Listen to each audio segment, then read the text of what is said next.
Is it a turning point? After weeks of warning of a counteroffensive in the south, Ukraine catching the Kremlin off guard with the reclaiming of vast swathes of the north, pushing the front away from the country's second city, Kharkiv. We'll be asking, well, what just happened? Whether there's more to come, or if Kyiv's going to struggle to consolidate those newfound gains, as you can see by this map. And then, of course, there's Russia's response. Already the Ukrainians are accusing Moscow of targeting civilian power and water installations as retribution for this stunning setback. What will Vladimir Putin do to reverse course and keep his promise to leave most Russians out of a so-called special military operation that is now in its 200th day? Will he stick to his pledge to spare fighting-age citizens conscription? More broadly, how does the master of the Kremlin keep a lid on it all? Today in the France 24 debate, are we witnessing a turning point? Joining us from Kyiv, he's a leading advisor to President Zelensky of Ukraine, Alexander Rodnyansky. Thank you for being with us. Alexander Rodnyansky, assistant professor of economics at Cambridge University. We're as well with retired General Michel Yakovlev, formerly Vice Chief of Staff at NATO's European Allied Command Operations. Today, in civilian clothes, a professor at the Paris School of International Affairs. Thanks for being with us.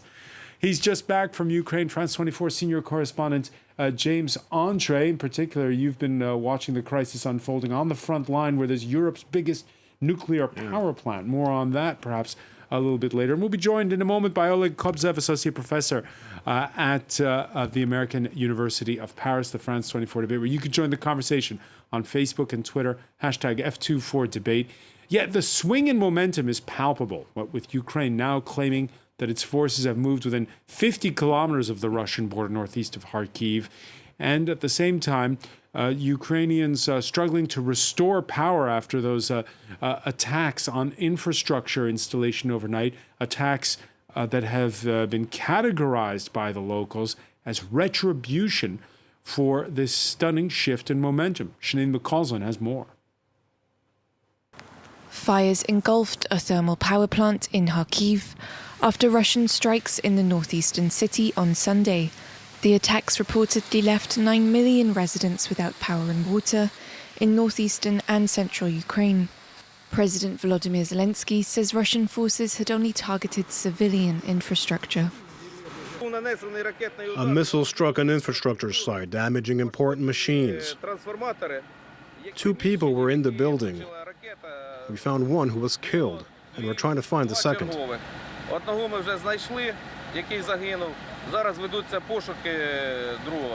Kyiv condemned the attack as a retaliation over Moscow's losses in the east. In a crucial pocket of northeast Ukraine, Russia's front lines collapsed in recent days, losing key northeastern cities to a surprise Ukrainian counter-offensive, including Kupiansk, Balaklia and Izium, a gateway to the highly contested Donbas region. Because of their retreat, Russian forces left behind a critical logistics hub in Izium, containing ammunition stockpiles and equipment. The main square of Izium, the local administration building, is still burning. Everything around is destroyed. But it's okay. We will restore everything. Izium was, is, and will be Ukraine.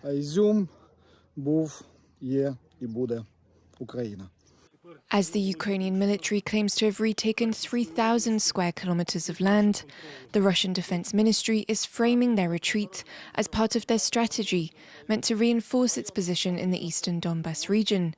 Meanwhile, on the southern front, Ukraine continues to push against Russian forces near Mykolaiv and Kherson, where the country's military is making modest gains.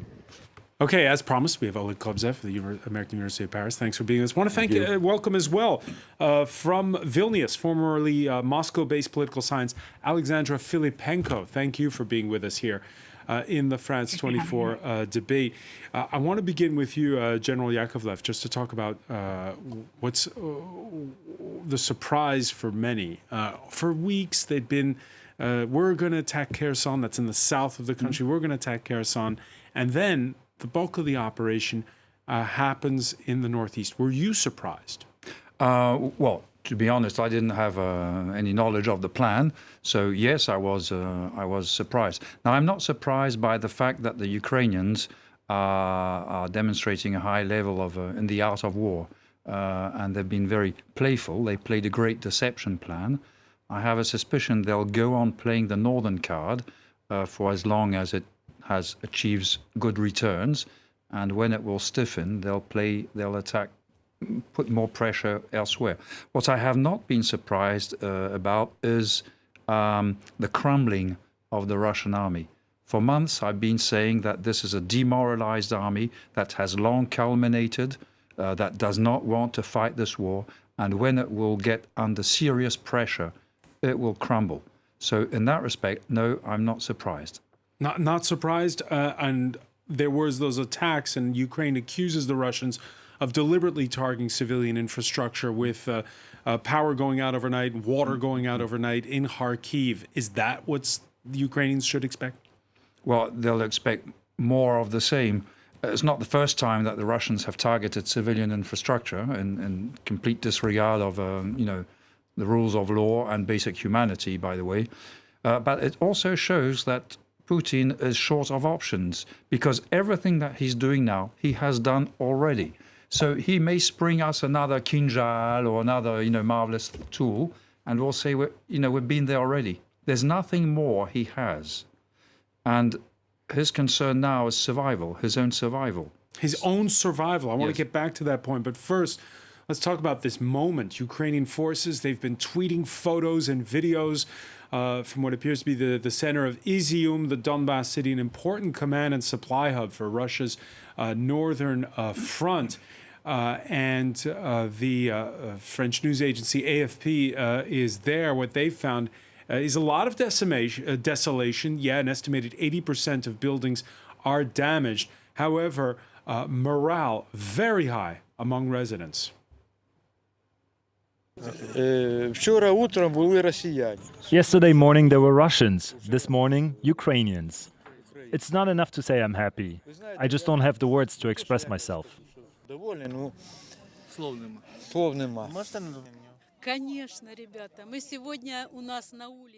This morning, 2 vehicles arrived on the street where we live. We met them with tears in our eyes. We were waiting for them to come. We could not imagine that they would come so unexpectedly. We have been waiting for them for almost half a year. We are so happy. Alexander Rodnyansky, your thoughts listening to those residents of Izium? Yes, well, it's a great moment. We've been waiting for it several months. We've expected that it would come. We were saying from the get-go that we would be successful in our counter-offensive and that the Russians would not sustain the war effort as they did early on, especially as would be receiving support from the West, increasingly more weapon systems as we have been receiving. And so that played its role. So ultimately, yes, this is a big moment for us, and we hope that it's going to continue. The plan is to press on, to push on, to return all the territories that have been occupied. And ultimately, this will lead then to a collapse of the Russian regime, and then to a chance at long-lasting stability and peace yet again in the region. A collapse of the Russian regime? Absolutely. That's the beginning of their end. I mean, it always has been. They were never able to subdue Ukraine or achieve whatever they wanted to achieve in Ukraine. And so the ultimate solution to this war, you have to remember, is the collapse of the Russian regime. There's not going to be any peace, any long-lasting settlement or agreement with the current Russian regime. And so as soon as we'll be successful and victorious in this war effort, that will be the real beginning of the end for the Russian regime. Oleg Kopsev? I agree with him. But what worries me is the reaction when Putin and those who supported him in this war realize that their regime is collapsing. What are they going to do then? And we just had a conversation. Are we getting ahead of ourselves, though? I'm afraid we are also. Let's calm down and look at the situation. The territories that have been regained by the Ukrainians, it's not a big deal. It's what, 30,000 square kilometers. 3,000. 3,000. Yeah, 3,000. 3,000. 3,000 is nothing. Even 30,000 would have been nothing compared to the magnitude of the Ukrainian territory, which is far greater than France. And the front line runs some 1,800 kilometers. Exactly. So this reminds me a bit. Although there are differences with World War I, you would take the Douaumont fort and then it was taken back. What will happen tomorrow? It might be those territories might be taken back. We have to wait and see. I think let's not get ahead of ourselves. Or if indeed the Ukrainians continue their advance, the general will tell me if what is actually possible, if it could be done quickly. But there's another scenario. They will not be done quickly. It will go just very, very slowly. They will be hopping ahead like the Americans in World War II from island to island. It could last several years. But again, I want to return to what worries me the most. What if indeed things go fast? What if indeed the regime starts collapsing? What will Putin do when he realizes that his whole strategy is falling apart? And could he do something absolutely extreme and extremely dangerous for world peace? I want Alexandra Filipenko to answer that, but first, let me ask you, James Andre. Just remind our viewers, you're back some 10 days ago from last Monday. Last Monday, yeah, so a week ago, and lots happened since. Yeah, a lot has happened since, and it's interesting because actually I saw not the beginning of this operation, because basically what happened was we started out in Kyiv because it was the 6 months of the war, and so what we saw there was it's actually very interesting. Very quickly, Kyiv has come back, maybe not to what it was before the war, but things are rather calm and people are living, cafes peacefully. are open. Cafes have opened, restaurants have opened. I remember, being there in March, and it was a very, very different picture. But then we moved down to Zaporizhia, so for the power plant and for the IAEA visit, and we tried to go to Kherson at the time. We thought, right, this is where it's happening, because this was where the big offensive was announced. And we were met with strategic silence, and the fact that we were not allowed to go to Kherson or anywhere close to Kherson, and also wondering, what was going on. And indeed, it now appears clear, yes, this was not a distraction, but at least, a strategic message for the Russians, which we now see that in fact this offensive was up north. And that of course is very interesting, because at that stage things felt like a stalemate. And I think maybe you're right, it's only 3,000 square kilometers, but what I find remarkable is that it is it's a victory. It appears to be a change in momentum, even though we're still talking about a small area. I was speaking to a friend of mine in Ukraine. There are Russian speakers on both sides. How could Russia's military intelligence have been caught on the back foot? Well, that's remarkable. That does show that indeed this operation has been very well planned. I mean, I was reading reports about the fact that the Ukrainians knew what time the Russian satellites were going over, that there was very little, intelligence on the other side of the line. And actually, this is very interesting, because I spoke to one of my friends in Ukraine, and he was telling me he's in Irpin, close to Kyiv, and he was telling me all his friends and himself were very moved by the fact that these soldiers, because these are the videos that have been shared in Ukraine, were being welcomed by the local population in these areas that were, prior to 2014, very pro-Russian, Russian-speaking. Indeed, things have shifted after 2014, and they've shifted further. Clearly, the soldiers were being welcomed in these villages, and that is something that was very important for the rest of Ukraine to see. He was also telling me that, of course, he knows quite a lot of things about strategy. He was telling me that he is worried to see that, yes, there's been this long-pronged advance, but now you need to hold that territory, and he does believe that the Russians will probably try and fight back. I don't think it's possible. Actually, I don't think we should be too concerned about the numbers of square kilometers. That's a very Western way of seeing it. We think in terms of real estate. In the Russian art of war, it's a force-on-force story. It's how much blows you deliver, virtually irrespective of the territory liberated in this case. What this has shown is that the Russian forces, when under pressure, crumble, that they have no reserves. There is no reserve wherever in theater. Even if they had, their desire to fight is zero. So the ability, on the basis of the current force of Ukraine, the ability for the Putin regime of actually reversing the drive, the momentum, is zero. In the foreseeable future, they'll just go on taking blows until the Ukrainian offensive expends its logistics reserves. And Izium is very strategic. It's a vital supply line. So it is a very important strategic gain. Alexander Filipenko, whether or not this is a turning point, we're talking about who's winning and you heard it there from James Andre a moment ago, who's winning the battle of public opinion. And it, of course, depends on how it's all being spun. Now, you left Moscow back in July, so you've got a keen sense of how we really are in parallel universes when the story of this war is being told. Yes, absolutely, absolutely. And the last thing I want is to contradict Mr. Rodnyansky or anyone at the distinguished panel. But since I'm the one who recently managed to get out from Moscow, I must say that I'm not that optimistic, maybe, regarding the regime. And because I've seen how the propaganda works, and the only thing that Kremlin was actually very successful in all those years is propaganda. That's the only thing. It is great that we can see those amazing pictures and images and documentary videos from liberated cities and everywhere in Ukraine, that Ukrainians are so happy. And that's what Kremlin wanted to see.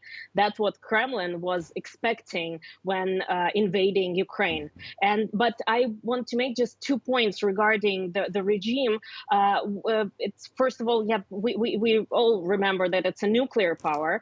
And the other thing is that how Putin might spin it. Because one idea came to me that he might say something like the special operation revealed a lot of shortcomings that need to be resolved, and we have to carry out reforms and repressions in the army and special services and civil services in general. And I must take the power in my hands, and I'll be running for the next term. Russia needs my experience, etc., etc. And since most Russians are listening to propaganda, to TV channels, and that's the only way they learn the news, because we know that all opposition channels are banned, and everyone who speaks out is either a foreign agent or something like that. And in order to get news in Instagram, you need to have VPN, etc., etc. And I just watched yesterday's evening show on Channel 1. It's the main propaganda channel, and they constantly emphasize that it's the Donetsk and the Luhansk republics that are at war with Ukraine. And in that segment of 8 minutes, they mentioned Donetsk and Luhansk republics 13 times, and Russia, regarding the special military operation, just twice. So in other words, it seems that Russia has nothing to do with it. So that's how they're trying to spin it. And the other thing, I'm sorry for taking so long, but the other thing is now when Ukraine is taking city by city and liberating city by city, what Russian Defense Ministry is doing at this point? Today, they make a historic decision to restore Soviet military monuments that were dismantled in other countries like Lithuania, where thankfully I am right now. So what timing, it's certainly so timely. So they are trying to spin it in their way. And so that's why I'm not that optimistic, but maybe it's because I'm on this side of the fence for just a little less than 2 months. Alexander Rodnyansky, your thoughts on this? Yes, well, I actually have a few comments to everything that was said, with all respect. So, I mean, we also know Russia really well. In fact, I belong to the group of advisors that know a lot about Russia really over the years. And we can tell you there's many ways that a regime can collapse. And it's not just a popular uprising. So while I'm also not optimistic about Russia's transition to a real democracy in the short term, that's obvious, that's not going to happen. I am more optimistic when it comes to a military defeat leading to some sort of turbulences in terms of how much power this regime will still have. There could be a palace revolt. The military is hugely humiliated. It's demotivated. It is a huge blow to their morale, obviously. And this is not something that is easy for a dictatorial regime, as the current Russian regime, easy to stomach. So this is a perilous situation in which the current Russian leadership is in. It's not going to get any easier. And by the way, another comment regarding the 3,000 square kilometers. Remember, this is in 5 days, and it's twice the size of Greater London. And it's more than Russia managed to capture in the last 5 months of Ukrainian territory. So this is actually quite a bit of territory that we're winning back at a very high pace. So, these are just some comments. I will also say there was another comment regarding Russian intelligence and its quality. We're actually not surprised that it's so bad. I mean, Russian intelligence has been bad over the years. You saw what happened within Russia. They weren't even able to subdue their own opposition. They tried to poison Navalny, and everybody saw that they did it and how they did it. So they're not very professional when it comes to any sort of operations, and especially in Ukraine. I mean, they basically got everything wrong that they could possibly get wrong in Ukraine. So no surprise. But there is, permit me for saying this, there is one point there made by Alexander Filipenko, which is that one thing that does work well, and we see it when we watch the French and the English language versions of Russian state television, is they're good at getting their message across. How are you getting your message across? And just honestly speaking, Alexander Rodnyansky, how successful are you in broadcasting Ukraine's message across the border? Yes, well, look, we don't have to. I think fundamentally, getting your message across depends on having truth on your side. You can manipulate, you can think about the tactics, the strategies, the communication techniques that you apply as much as you want, but as long as it's based on some fallacy, on some lie, you're not going to have permanent, long-lasting success at convincing anybody. And we have success at convincing the world and our partners, not because we're so effective at using some strategies, but because we have truth on our side. We're defending our country, and that's the fundamental reason. And I will disagree with the fact that Russians are so good at it. They have been good at it over the years internally in spreading their propaganda, but they will not be good at this for as long as they suffer defeat and the more losses they count. Michel Yakovlev, we see right now in Africa, in a lot of French-speaking Africa, people using the talking points of Russian media and criticizing the French. They seem pretty good at it. Yes, and successful for a number of reasons. But to go back to this one, I fully agree with Alexander. And there's one thing. The reality is that apparently the population in Russia is tuning away from TV. Apparently their audiences have crashed, and they've had to start putting entertainment again in the normal programs. So the degree of exposure to that propaganda is starting to wear people down. Alexander Filipenko? Well, on the one hand, I absolutely agree. Yes, they're putting back the entertainment, some entertainment, entertainment shows. But in those shows, they also use propaganda. They also sing some propaganda songs and horrifying, absolutely horrible poems about President Zelensky and about Ukrainians. So they are using the propaganda even in those shows. So I would love to be more optimistic regarding that, and I would love to, but still not so sure. But I hope that probably when I would agree with Mr. Rodnyansky that the more there is defeat, the less there is propaganda, the less successful is propaganda. I'd like to ask Alexandra one question. How about, because we've been having reports here that some very vocal people like Ramzan Kadyrov has been criticizing the military operation in Russia. We've also heard that Ramzan Kadyrov, who's the head of the Russian-backed Chechnya, exactly, and also Igor Girkin, and he was known under the name Igor Strelkov, and he was one of the architects of the first military operation in 2014, and he's been coming out in blogs saying that this military operation was a disaster. And I was wondering if, Alexandra, you believe that this could have any pull in Russia, because these are people who are, well known over there as well. Yes, I would say that especially Mr. Kadyrov has a special say. Let's put it this way, because he's very popular he has his own, let's say, TikTok brigades, that's how we call them.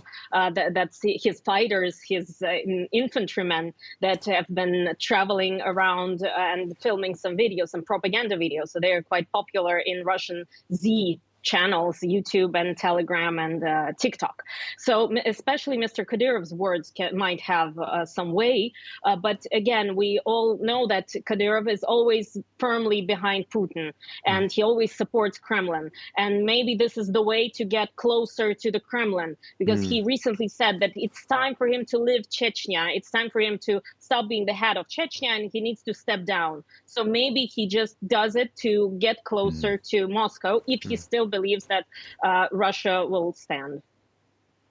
Michel Yakovlev? Yes, if I may, a rebound on what you said, Alexandra, about yesterday, mentioning 13 times the Donetsk republics and twice. Well, it may be bad news for the Donetsk republics, because it may be the beginning of a message whereby it's their defeat. And we're not involved. Ultimately, we're not involved. And we're very sorry that you lost your war, my friends. It has nothing to do with us, and we walk home.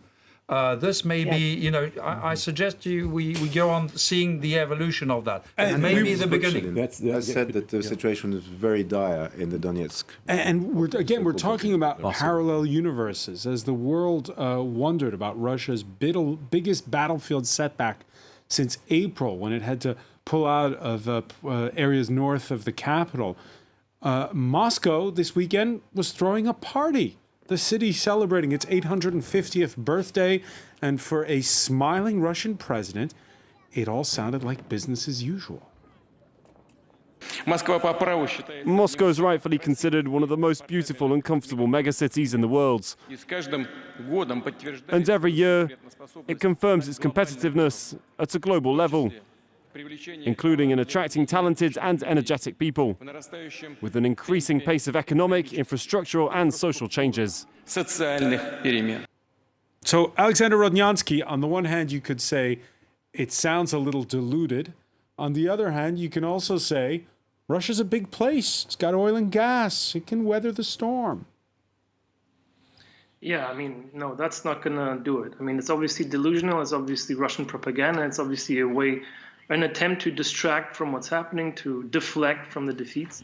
I mean, I really think that the Russian regime is in a very dire place. I mean, it's really starting to crumble in some sense internally, even if, you know, a revolution is far off. But look, I mean, the economy is in shatters. It will be in shatters, even though the collapse is not as steep as we've had it. But remember, Russian automobile production, for example, is down almost, you know, entirely.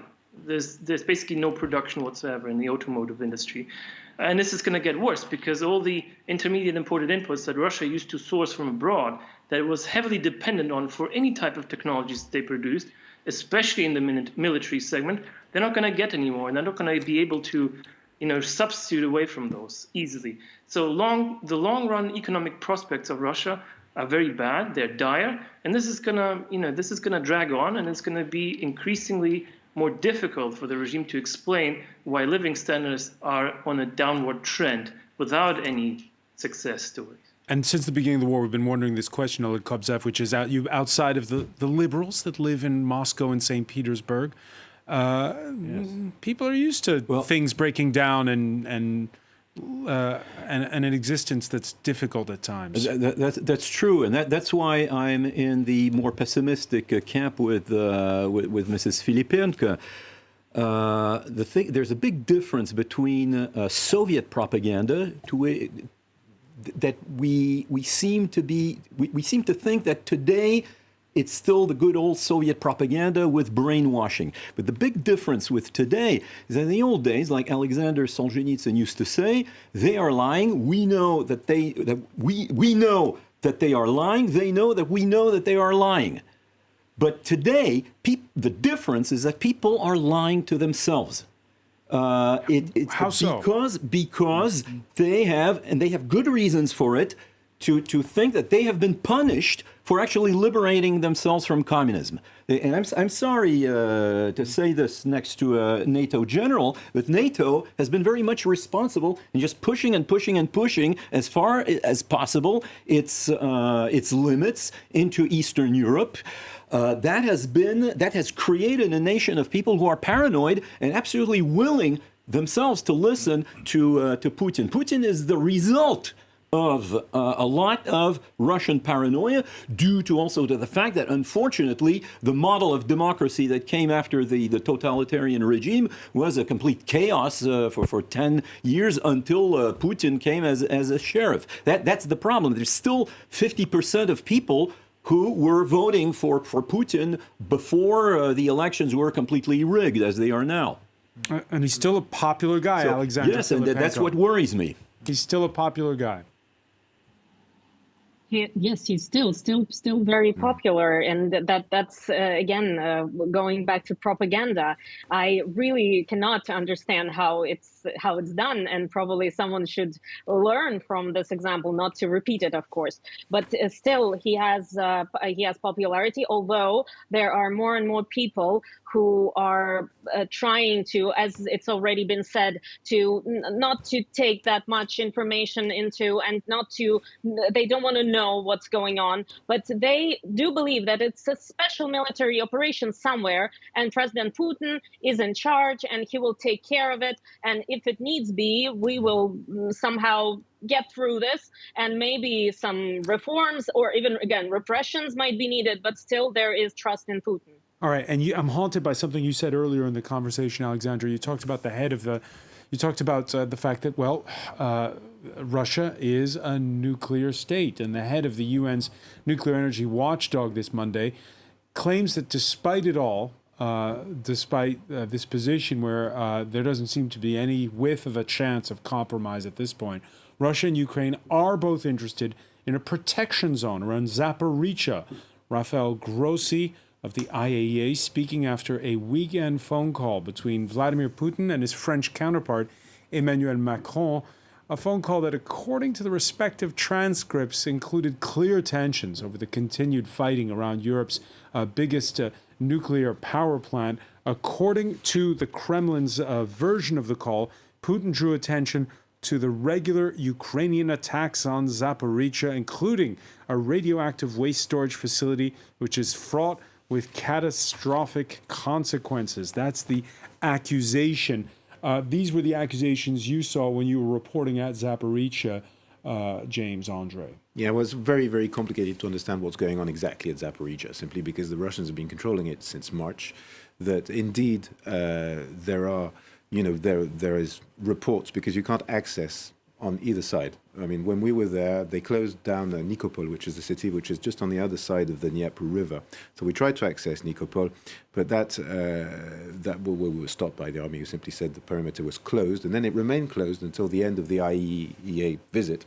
So we couldn't access Nikopol.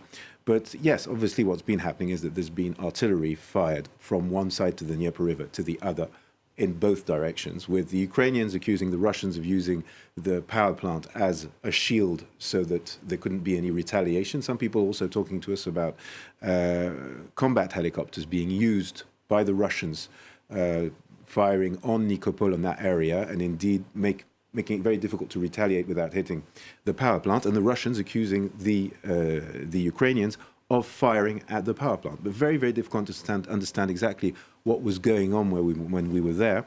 And indeed, this is this mission by the nuclear watchdog, which has one great result for a start. It means that there are international observers at the power plant watching, which makes it a lot more difficult either to fire from the power plant, but also to fire at it. So, that was obviously, as Grossi said himself, he said the difference between having someone and not having someone is like night and day. But that does mean that the international community has eyes there. The question mark now is, will the Russians accept a demilitarized zone? Because that de facto would mean handing the power plant back to the Ukrainians. And with another big question is, do the Russians want to cut it off the Ukrainian power grid and plug it into Crimea and their own power grid? Of course, it is a strategic asset. It's the biggest nuclear power plant in Europe. Alexander Rodnyansky, over the weekend, the Ukrainian electricity authority deciding to shut it down entirely for the time being with the volatile situation and the continued fighting. What's the outcome that's possible at Zaporizhzhia? Could it become a demilitarized zone? Do you see a possibility for a compromise like the compromise that we saw that enabled Ukrainian grain exports to leave by boat from Odessa? Well, I very much hope so. We very much hope so. And I would just like to say, commenting on the previous discussion just now, I think we're giving the Russians a bit of too much of the benefit of the doubt. Remember, it's us who are asking, it's the Ukrainian side that was calling for an international expert organization and for the international community to intervene, to step in, to go to the nuclear power plant, which the Russians didn't let them do until some time. It took a lot of effort for that to happen, to make sure that nothing is actually, that the situation doesn't become worse, right? So that no disaster, no nuclear disaster is essentially around the corner. So look, I mean, obviously it's the Russians that were trying to provoke the West into some sort of pressure on Ukraine. They were trying to play this nuclear blackmail card, as they did in previous episodes, in order for the West to get scared and then make some move on Ukraine, essentially forcing us into submission or into some negotiations or into some deal that would be, essentially would entail giving up on some territory. So that's what the Russians were trying to achieve, I guess, and I hope they didn't. But let's not fool ourselves and think about the situation as some sort of, two sides to an issue type of play, right? I mean, there's really no two sides here. It's the Russians playing nuclear blackmail in the 21st century. That's exactly what's happening. And of course, we weren't bombarding or attacking the nuclear power plant ourselves. I mean, why would we do it? We don't have a strategic military interest there right now. We have other areas that we're concerned with that we already discussed. And we were trying to avert, by all means, a nuclear disaster. General Yakovlev. Yeah, one point to be said on who is firing at who. One thing is sure that the IAEA has seen military vehicles in the on site, and they shouldn't be there. Period.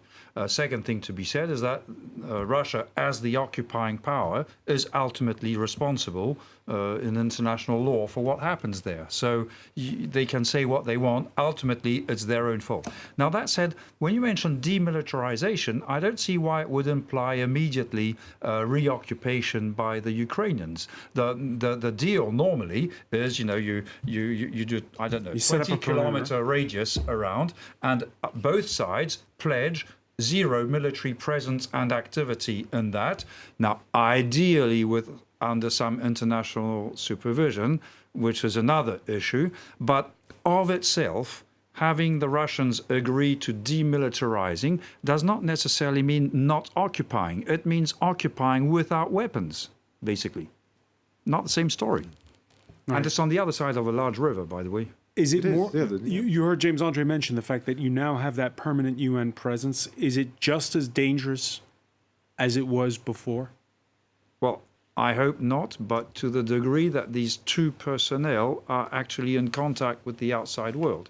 And allowed to actually see what they need to see. Yeah. But what I mean is that when it comes to, if you are, Russia occupying the power plant, taking your military personnel out and basically handing the power plant back to I mean, I understand what you're saying, but that does mean for them they stop occupying the plant, which I imagine in their plans would not exactly be. You believe they can occupy it, carry on occupying it under international supervision when they are illegally occupying the plant? I mean, they could retire their weapons. The weapons, out of for sure. And just keep a police type force, light weapons which do not fire across the river, basically.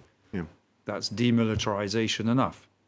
All right. There's the question over Zaporizhzhia. There's the question over the fact that we're talking about, again, a nuclear power, Oleg Kobzev. Yes, and this is where I think also there should be. We should see this on a greater political and diplomatic scale, and this is where the West or any other country in the world that could be affected by nuclear fallout if something happens should really get tougher on the Kremlin and say, look, so far we were not involved.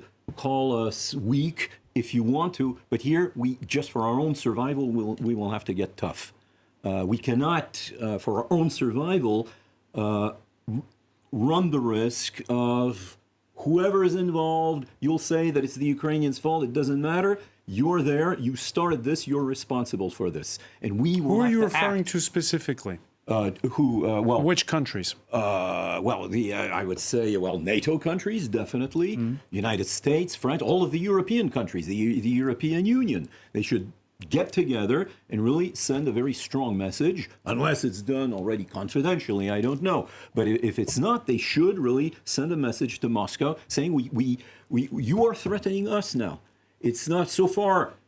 Ukraine is not a NATO country, so we haven't intervened. But this, just for our own survival, we will have to intervene if there's a risk there. If you are risking, if you are taking the risk of us being victims of nuclear fallout that could be worse than Chernobyl, which, by the way, countries in Western Europe, including France, were victims of. That was very much hush-hush, not to embarrass Gorbachev. They could say this time we're not going to be we're not going to cover this up and let you do this. We will have to maybe also intervene militarily for our own protection and not just sending weapons to Ukraine, but going one step further. Alexander Rodnyansky, the fact that you have the likes of France's Emmanuel Macron, Turkey's Recep Tayyip Erdogan, that keep the lines of communication open. How do you feel about it? We think it's useful when the occasion is right. Ultimately, we are also for a dialogue. We don't want dialogue to be completely capped. But at this point, when it comes to direct negotiations between Ukraine and Russia, there's a problem, because after everything that we've seen them do, all the war crimes that they've committed, the rape, the looting, everything, the destruction, it's very hard to talk about a return to even the status quo of 23rd of February 2022. So we're in the middle of a war, a full-scale war, and we'll be focusing on that. But ultimately, we do recognize that over the long run, there will have to be some sort of settlement, some sort of peace treaty, hopefully, when we'll be able to restore, after we restore our territorial integrity in its fullest. And then we're interested in having talks with Russia, also directly and with the rest of the global community, in order to ensure that we have a stable, long-lasting, peaceful solution to this. Alexander Filipenko, it's day 200 of the war in Ukraine. You were speaking with us here in the France 24 debate when it all began. Your thoughts on what is another turning point, perhaps? Oh, yes, and I'm very happy now. I can speak much freer, let's say, when in comparison to those first days when I wasn't back in Moscow. Yes, of course, I believe that it is a turning point, and psychologically, first of all, it's a turning point.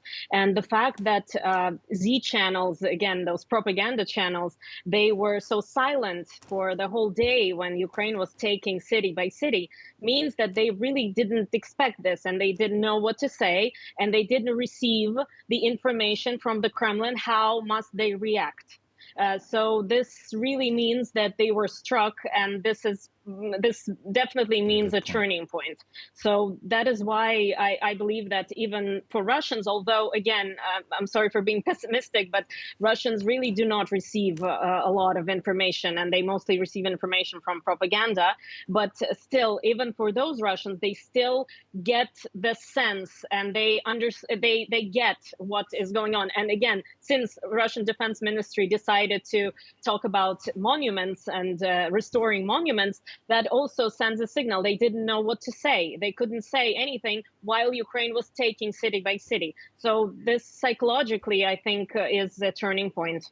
Michel Yakovlev, we're out of time, but I want to ask you, we've put the emphasis on the problems within the Russian chain of command, the problems of organization, the problems they've had on the battlefield. How much, a lot's been made on the other side about these weapons coming in, particularly those missile launchers, those HIMARS the Americans have sent. Are those the main factor, or is it more Russia's undoing? Good question. I don't know. They are very important factors. The fact that the Ukrainian army could actually win the fight for fires has been absolutely decisive. I don't think they would have achieved that without HIMARS and more ammunition in particular. So they have been very decisive. There's also what they've invented, drone guerrilla warfare, That's been instrumental and, in trickles. But the real turning point was after Kyiv, when the Russians when they broke the plan. And from then on, Russian soldiers' morale has gone down. And Putin has expended his soldiers' blood. He treats them like cattle. Mm-hmm. And what we see now is that cattle is giving up. It's all about morale. HIMARS have helped, but ultimately it's when they failed the first time, that was the first turning point. And now is the second, whereby the Ukrainians are actually now calling the shots. Michel Yakovlev, I want to thank you so much. I want to thank as well Oleg Kobzev, James Andre. I want to thank Alexander Rodnyansky for joining us from Kyiv, Alexandra Filipenko in Vilnius. Thank you for being with us here in the France 24 debate.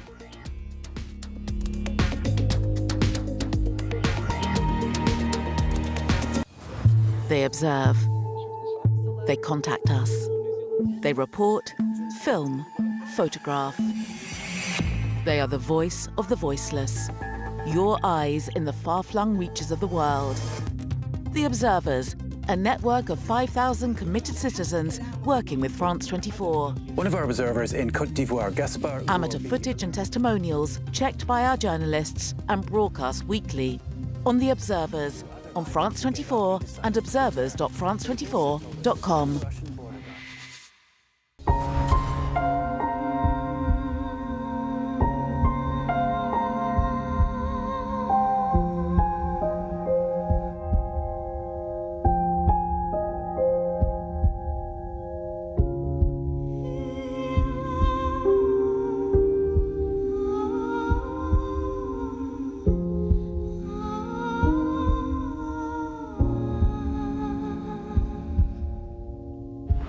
Liberté, égalité, actualité.